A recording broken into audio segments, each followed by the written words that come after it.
Hi, I'm Carrie Bergs, and I am treasurer of the American Rose Society down here in Shreveport, Louisiana. And today is an absolutely beautiful February day. But as you can tell from my accent, I am not from Louisiana. I am from the state of Wisconsin, and we are Zone 5 up there. We just had 10 inches of snow the other day. The temperature is below freezing today.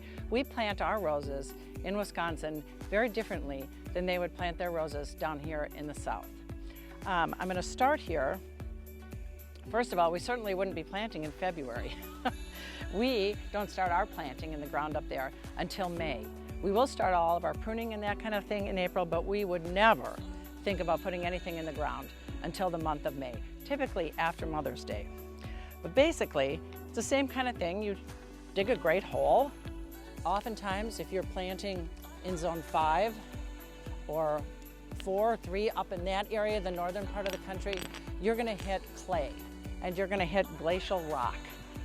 Oftentimes though, and even in Louisiana, you might hit clay. So when you hit the clay, it is a very good idea to have a bag of soil, some worm castings, some compost, and you would work all of that into your rose hole. I'm fortunate today, I don't have to do that. You want to make a hole that is about twice around the diameter of the pot of the rose that you're planting. So we're going to keep digging here a little bit. Now in Wisconsin, because our first freeze probably comes, or our first frost, comes around the middle of October. We have a short growing season, May through October really. So on a rose bush,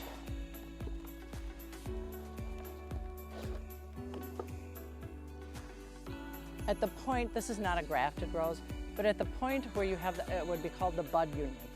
In Wisconsin, we would plant that bud union 2 inches or so under the ground. So you want that buried.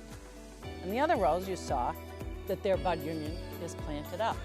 But the reason we do that in the north is because that protects that bud union during the hard freezes, frost thaws, and that kind of thing during winter.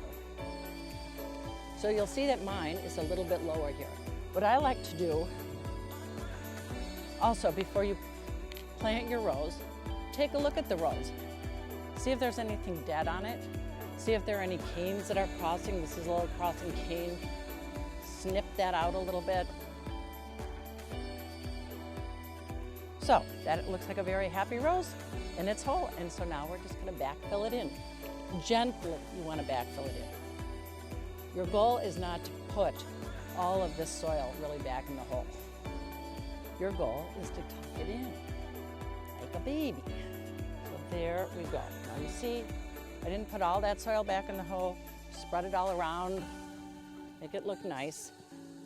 And that is a happy rose, all tucked in for Zone 5 and below.